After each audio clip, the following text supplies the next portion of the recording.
Et bonsoir à tous, j'espère que vous allez bien. Aujourd'hui, on se retrouve pour débriefer le match qui a eu lieu samedi soir contre Bastia. Alors, je m'excuse, j'ai quasiment une heure de retard. Normalement, c'était prévu pour 8h30. Mais bon, voilà, j'ai eu des petits imprévus, du coup, voilà. Mais je suis là quand même pour faire le débrief. Pour le débrief de la semaine dernière, vous avez vu sur les réseaux que j'avais dit que, voilà, j'étais vraiment pas sûr de pouvoir le faire. Bon, du coup, ça n'a pas pu se faire. Mais celui contre Bastia, ça va être possible. Donc, on va commencer avec le résumé rapide de ce match. Donc, déjà, on va voir la compo alignée par Christophe Pellissier. Compo classique, avec pas titulaire. Parce qu'il faut rappeler quand même qu'à l'infirmerie, on a Mensa, on a Dagba et on a Ngata. Donc, déjà, tous nos latéraux, il nous reste plus que Akpa et Jouli. Donc, pour moi, c'est un petit peu juste. Au milieu de terrain, c'est Jussé qui a remplacé au pied levé Raveloson. Alors, j'ai peut-être une gêne pour Raveloson. J'ai pas suivi. Aligne aux côtés de Wusu. Et pour le quatuor offensif, Ain, Sinayoko, Perrin et Aye. Ah oui, HK, salut HK, comment ça va? Salut Tortue, excusez-moi, avec tout ce retard. J'espère que vous allez bien. Bienvenue à tous. Alors, du coup, ce match, eh bien, on le commence plutôt de bonne manière. On se crée la première occasion. C'est Perrin qui est à la base de l'action, il trouve Aillé. Il centre pour Signoko qui fait une reprise un petit peu, voilà, un petit peu acrobatique en l'air. Pas assez tranchant pour tromper Placide qui arrive à coincer le ballon entre ses jambes. Ensuite, on a un corner. Corner où c'est tiré par Hein. Pas de combinaison cette fois-ci entre Hein et Perrin. C'est tiré en première intention et ça fait mouche pour Djoubal. Voilà. Et, ouais, ça va plutôt bien, Tortue. Je te remercie. Donc après, la deuxième mi-temps, ça commence plutôt bien, on va dire. On se crée plusieurs occasions. Le problème, c'est qu'on pousse, mais ça rentre pas. Notamment à l'image un dégagement de Léon, qui prend très beau dégagement au pied d'ailleurs. Ça arrive sur Gauthier qui est seul face au gardien. Il tente le lob. Il le réussit en partie, mais malheureusement, la frappe vient s'écraser sur le poteau. Et là, on se dit tous, ça pue. Parce qu'on pousse, on a plusieurs occasions, mais on n'arrive pas à aggraver le score. Donc, voilà. On risque de se faire punir. Et effectivement, après, arrivé à l'heure de jeu, je ne sais pas pourquoi l'équipe s'est arrêtée de jouer. Et là, Bastia s'en est donné à cœur joie. Ils ont multiplié les occasions. On a eu un grand Léon. Sur un corner notamment ou une parade à bout portant. Il s'illustre peu de temps après avec une frappe croisée de Bonner, un peu laissée à l'abandon par la défense auxerroise. Et à la fin, à la toute fin, mesdames et messieurs, histoire de bien voir les boules, Joly essaie d'intercepter le ballon, mais il se trompe complètement. Du coup, son adversaire, il a le champ libre, il s'infile dans la surface. La sortie de Léon, elle est un peu douteuse. En fait, il veut laisser le moins d'espace, le moins d'angle possible à l'attaquant Bastier. Heureusement, il arrive à lui glisser le ballon sous les bras, enfin sous le ventre parce qu'il essaie de s'allonger. Et après, alors ça touche le poteau. Et après, il y a un Bastier, Alfarella, je crois, qui suit. Mais c'est le seul qui a suivi parce que nous, la défense, elle était à la rue complet sur cette action-là. Et même depuis l'heure de jeu. Hein.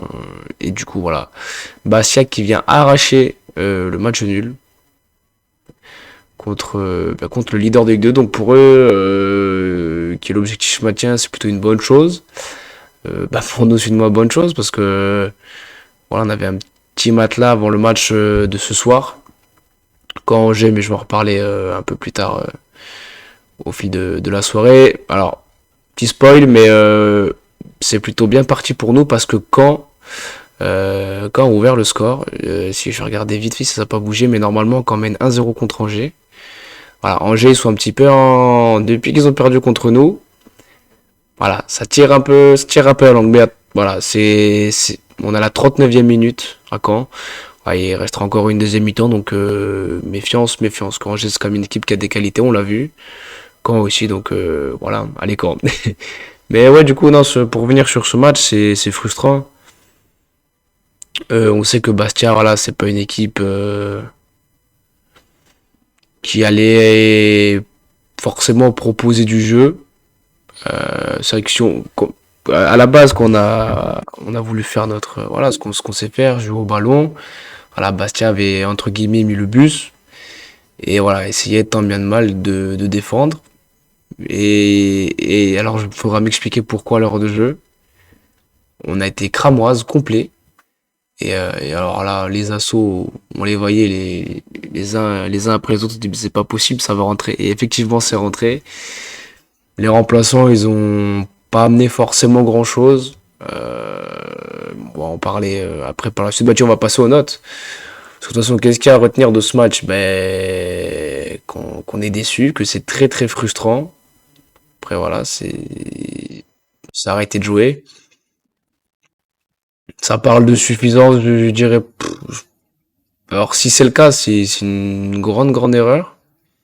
Et ça va peut-être remettre les pieds sur terre à quelques-uns. Je pense pas que ce soit ça. Je pense que on s'est laissé endormir et en fait on a voulu gérer le score. Et sauf qu'on fait pas faire. Pour moi, Pélissier, il fait un aveu de faiblesse.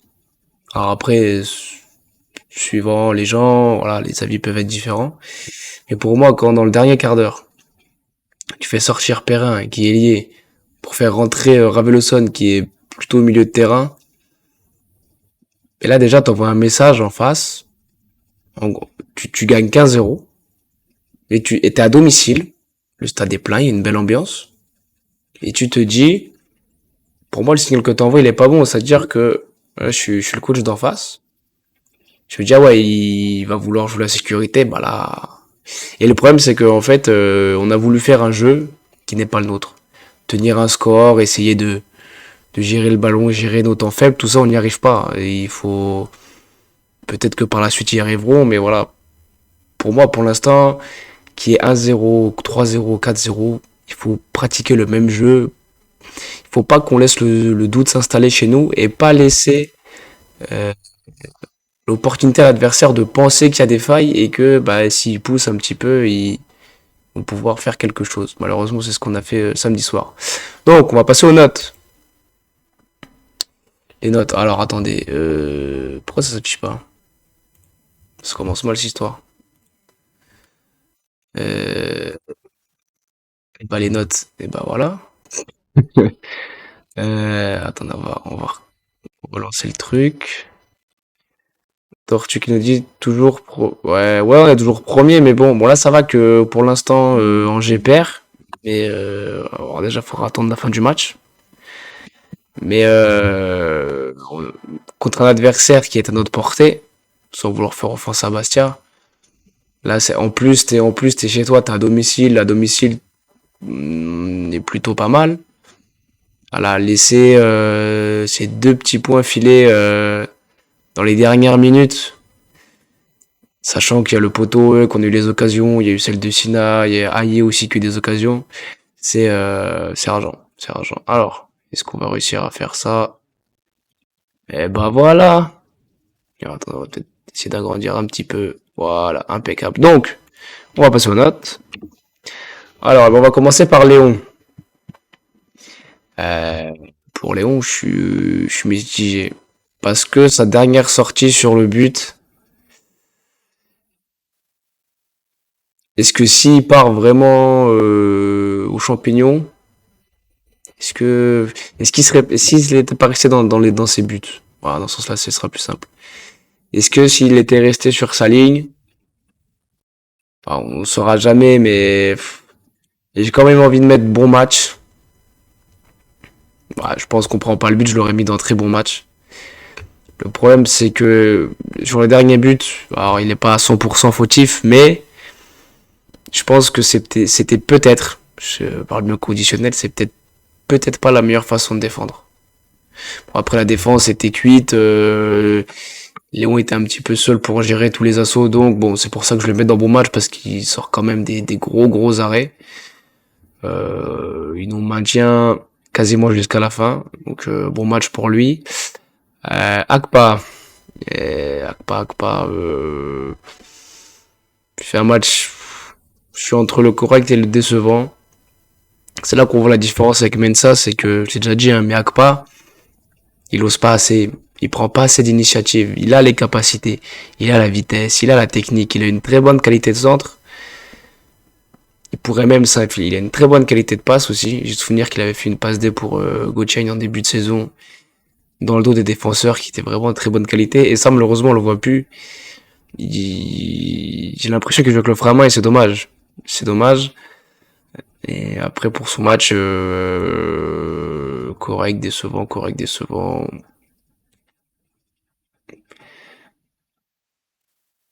Après, est-ce que j'ai souvenir aussi d'une action sur la frappe de Bonner, je crois.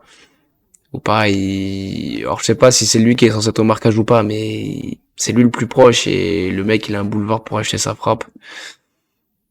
Allez, on va laisser correct. Pelnard, je l'ai trouvé un petit peu en dessous, Pelnard.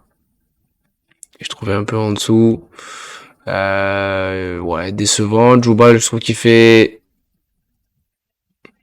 C'est pareil, je suis mitigé parce que l'ensemble de son match est très bon. Il met un but. Il a souvent fait... Ouais, on va le mettre dans le bon match parce qu'il y a le but, c'est vrai que... Mais c'est vrai que sur le dernier but qu'on prend, c'est un peu... C'est pas que de sa faute à lui, hein. Encore une fois, c'est le collectif, mais ça reste quand même globalement un bon match de la part de notre Brésilien préféré. Joli, bah là j'hésite même pas, c'est décevant pour moi.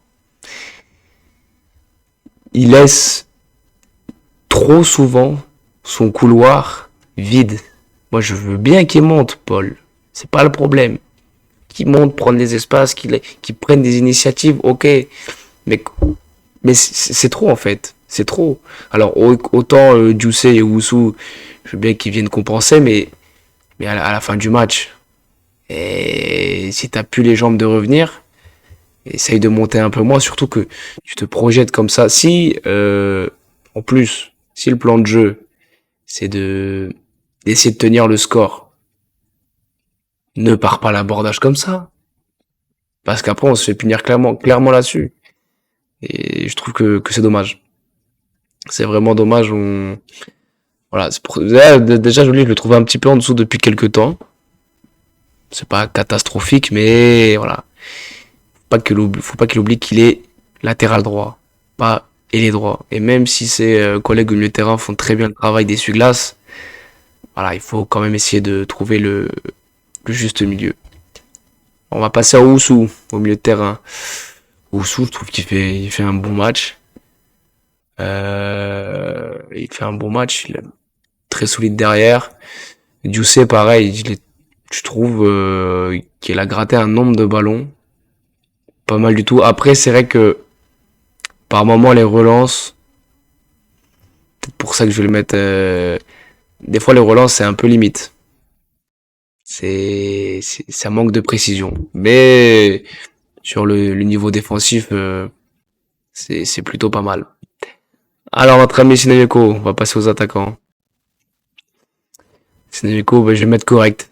J'aurais mis bon match s'il avait été décisif. Pardon. Mais là, voilà. Il a cette occasion-là. Après, il fait quand même un bon match.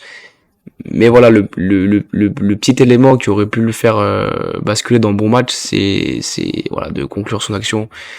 Plus d'entrée de jeu, ça nous aurait aidé, même si on a marqué relativement tôt. Voilà, Gochiain. Gochiain. Pareil, je suis partagé. Parce que bon, malheureusement, il n'est pas en réussite, c'est le poteau qui repousse sa frappe. Après, dans le reste, j'ai trouvé très intéressant, comme d'habitude, hein, dans ce rôle d'électron libre, même des fois, quand il venait échanger avec Sina ou Pera sur les ailes, c'était c'était cohérent. J'ai vu faire des replacements défensifs à la toute fin, et il galopait comme un lapin. Donc, allez, je vais quand même le mettre dans bon match, même si la chance lui a pas souri samedi soir. En revanche, Perrin, ça commence à être compliqué. Ça commence à être compliqué. Il a été à la base de quelques situations de but, mais ça reste insuffisant. Je sais pas la dernière fois qu'il a été décisif, que ce soit en passe de ou en but, mais malheureusement, j'aime beaucoup le joueur pourtant, hein. Mais alors décevant, Non, je vais quand même laisser dans le décevant parce que je trouve qu'il marque vraiment le coup depuis quelques matchs. Et j'espère qu'il va très vite retrouver son niveau. Florian Hayé, c'est pareil, c'est compliqué parce que c'est pas un match évident pour lui. J'ai pas souvenir qu'il ait raté d'immanquables ou de grosses occasions. Ouais, on va dire match correct. Alors là, au niveau des entourages, je suis embêté parce que pour Onaïwu, je l'ai vu sur Twitter se faire assassiner. En gros, comme quoi, et sa rentrée était honteuse, qu'il fallait l'envoyer en réserve, machin et tout. Je suis peut-être pas objectif, c'est possible. Mais au moment où il rentre, l'équipe elle a déjà arrêté de jouer. Donc après, c'est compliqué de peser sur comment dire. C'est pas un joueur. Pour moi, Onaïwu, c'est pas un leader. C'est un joueur qui, quand par exemple le triplé qu'il met contre Saint-Etienne, s'il est aussi bon, c'est parce que le collectif est aussi bon. Mais quand le collectif il est un peu enrayé, voilà, c'est pas un leader pour moi, Onaïwu. C'est un bon joueur, c'est par moment un très bon joueur. Mais voilà. Mais je vais quand même peut-être sévère, mais je vais mettre décevant parce que après c'est vrai que il est quand même capable de beaucoup mieux, on l'a vu. Et c'est vrai que des fois il a un peu une attitude, alors, je sais pas si c'est volontaire ou pas, mais dans ses déplacements on sent une certaine nonchalance. Et c'est vrai que ça peut nous faire un petit peu grasser des dents. Notre ami Ray Lawson, qui est quand même rentré. Ça du coup j'ai pas suivi. Bon, il fait un match correct. Et voilà. Après, c'est ce changement de système là que j'ai pas aimé. Et ouais, aussi je parlais du coaching de Pellissier, mais avant qu'il fasse rentrer Madji, juste avant l'égalisation, je sais pas si vous vous en rappelez, il était prêt à faire rentrer Agozoul. Et je crois que c'était pour sortir un attaquant en plus. Donc ça montre à quel point l'aveu de faiblesse, enfin, pour moi, c'est une erreur de faire ça. C'est une erreur. Et Madji, bah, on va pas le noter, le pauvre, il est rentré pour jouer 30 secondes. Il a eu du temps de jeu, enfin du temps de jeu. Je pense qu'il doit sa place dans le groupe à la suspension de Soumaré. Donc bon, voilà, m'a dit, c'est vraiment compliqué son aventure. Oui, j'ai appelé tes messages. Ouais, ouais, il y a toujours un 0 pour quand 49 pour. Ouais, après la possession, torse c'est des fois. Ça veut pas dire grand chose. Le principal, c'est que quand on mène au score, et il faut que ça reste comme ça le plus longtemps possible. Alors, le classement, du coup, parce que. Alors, forcément. Les classements et les résultats, j'ai pas fini ma phrase. Bon, donc le match qui est en cours, Caen qui mène contre Angers, donc ça c'est très très bien pour nous. Saint-Etienne qui s'est imposé contre Annecy. Alors j'ai vu le match, je regarde pas souvent des matchs avec Dieu, mais celui-là je l'ai vu. Saint-Etienne ça joue très bien, mais pas tout le temps. Et Annecy ils sont revenus, mais notamment en première mi-temps, Saint-Etienne s'en sort bien. S'en sort très très bien. Mais Saint-Etienne ça revient fort quand même. 3 qui s'impose Dunkerque pardon qui s'impose à 3 dans la fin du temps réglementaire. Laval qui s'impose à Concarneau 3 buts à 1. Bordeaux qui s'impose 1-0 avec on l'a tous vu le choc assez ouf sur Albert Ellis et qui on souhaite de se rétablir très très vite parce que le choc était violent.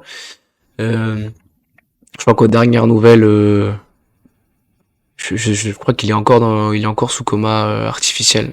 Donc, j'espère vraiment que, parce qu'en plus sur le coup le choc, enfin, tu sais quand tu regardes le match à la télé comme ça, tu sais tu fais pas forcément attention, tu sais, des fois ça arrive, mais quand tu vois au ralenti, tu vois qu'il tombe net et qu'il bouge plus.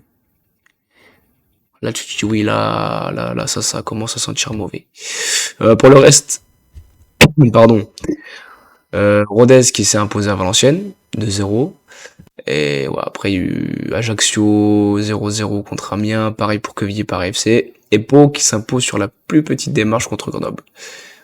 au niveau du classement. Alors attendez que ça, je les dégage, voilà. Donc pour l'instant on est toujours, dans tous les cas on sera premier, ça c'est sûr. Les 5 points d'avance on les a encore parce que HK, le mec dans le coma, j'ai entendu la radio pronostic. Ah ouais, parce qu'à un moment, alors je crois à un moment il a dû se réveiller. Et le réveil s'est mal passé, il a dû faire des convulsions, un truc dans le genre, et du coup il est replongé, ils l'ont replongé sous coma. Joe, parce que vraiment j'ai pour revoir le ralenti dans ma tête,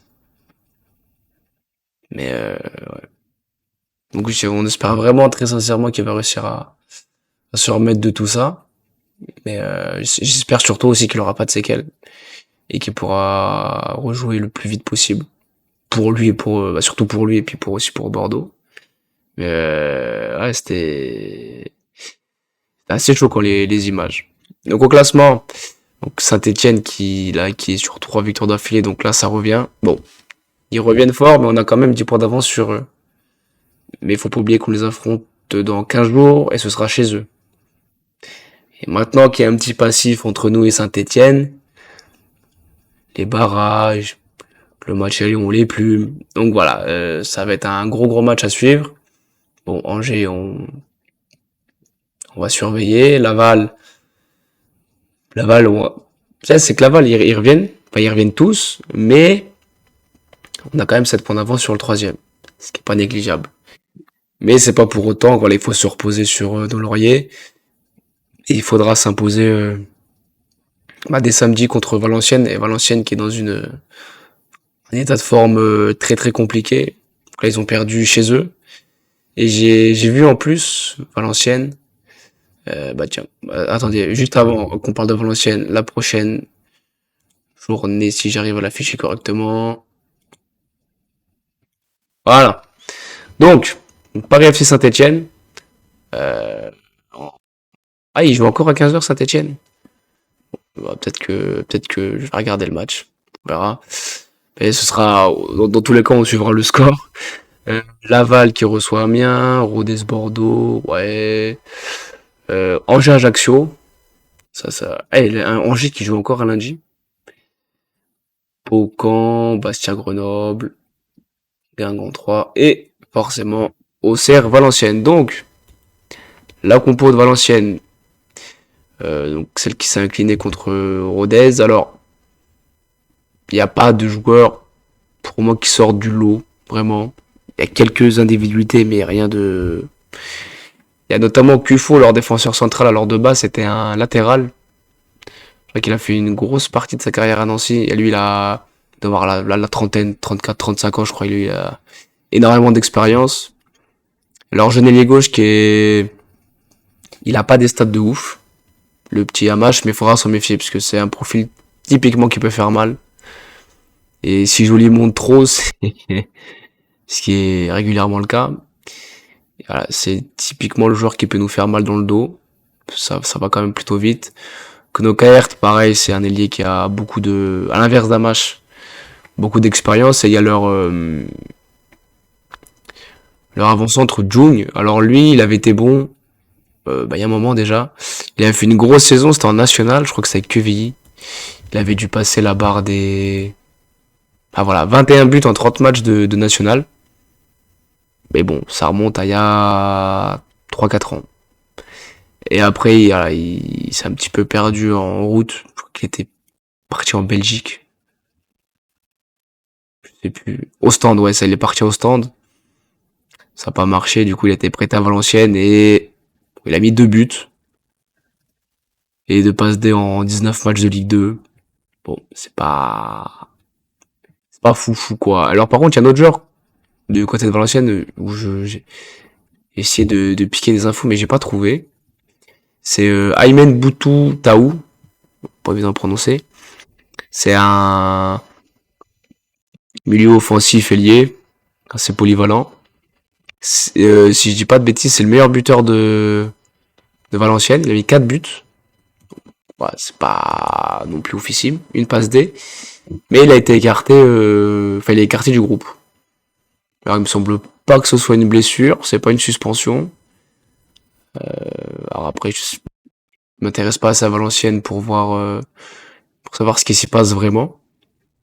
Mais bon, s'il est pas là contre nous, tant mieux. Si leur meilleur joueur, en termes de stats, est absent, nous, ça nous, on prend, hein, on va pas se mentir. Donc du coup, ouais, petit point sur Valenciennes. Ah oui, Valenciennes aussi, j'ai oublié de dire, c'est que à l'extérieur, il reste sur 5 défaites d'affilée, ce qui est énorme. Sur les 5 derniers déplacements de Valenciennes, ils ont pris 0 points. Alors après, on connaît l'adage, les séries sont faites pour s'arrêter. Et bah, ça arrêtera dans 15 jours. Par contre, nous, euh, et ça reste quand même sur les 5 derniers matchs, Valenciennes, c'est 3 défaites, un nul et une victoire. Donc, voilà, nous, on est toujours invaincus depuis 12 ou 13 matchs maintenant. Donc, c'est pareil. Mais là, je veux dire, c'est le duel des extrêmes, quoi. Entre guillemets, c'est David contre Goliath. C'est le premier contre le dernier. Mais faut se méfier parce que contre Bastia, bon, Bastia est un petit peu mieux classé quand même que Valenciennes. Parce que Valenciennes, effectivement, j'avais pas vu leur nombre de points, mais ils ont que 15 points. Donc pour eux, ça pue très très fort à National. Parce que Annecy qui est 19ème, ils ont quand même 8 points d'avance. Mais bon, même pour Annecy, ça pue un peu. Donc si tu prends pas les 3 points chez toi, je pense que... En plus, j'ai vu passer sur le stade tout à l'heure, sur Twitter, il y a déjà 11 000 personnes pour samedi. Donc si en plus chez toi, tu fais autre chose qu'une victoire contre Valenciennes, c'est inacceptable. Inacceptable. HK, la spécialité d'Auxerre, c'est de battre des gros, de se faire fister par les petits, ouais. Bah ouais, parce que regarde, tu vois, Saint-Etienne, euh, c'était quoi, 5-2? Bordeaux, 4-1. Bon, après, à l'aller, Valenciennes, bah, c'était notre premier match de championnat. C'était un joli 4-1, avec un doublé d'Ousmane Camara, qui est maintenant en pré Annecy. Et c'était un sacré match, c'était une sacrée, pardon, entrée en matière. Donc j'espère qu'il reprend la même chose. Et je sais pas pourquoi, ce match-là, si Perrin est titulaire, je le sens bien pour lui. Voilà. Juste, voilà, petite envie de prono. Donc la compo pour nous, moi personnellement, je mettrai en place contre Valenciennes. Alors j'ai hésité. Bon là, ça là, le 11, enfin le système ne change pas, un 4-2-3-1. Bah derrière, ça bouge pas parce qu'on n'a pas le choix. On a que Akpa et Joly disponible sur les ailes défensives. Alors après, est-ce qu'il y a un jeune de la réserve qui pourrait venir compléter le groupe? Je sais pas, je suis pas assez la réserve pour savoir s'il y a un jeune éventuellement qui pourrait pallier cette place-là. Pelnard Joubal, évidemment. Bon, Agouzoul, le pauvre, il croyait rentrer et jouer 3 minutes au final. il a eu euh, il a eu cacahuète. Milieu de terrain, on remet Owusu, Raveloson. Si Raveloson, bon, je pense que d'ici là, Raveloson, s'il a pu jouer un quart d'heure contre Bastia, je pense que d'ici là, il y a une semaine, enfin un peu moins, mais il devrait être à 100%. Et alors sur les 4 de devant, bon, Ain, Sinayoko, Aye, là-dessus, j'avais pas vraiment doute. Là où j'ai un doute, c'est Perrin. Parce que il est dans le dur. Il est dans le dur, mais bon, vu que mon petit doigt m'a dit qu'il allait faire un gros match contre Valenciennes. Et j'espère que ce sera le cas, parce que sinon, vous pourrez ressortir les... le replay dirait, tu t'es planté, connard, il a fait un match de merguez, ton pote.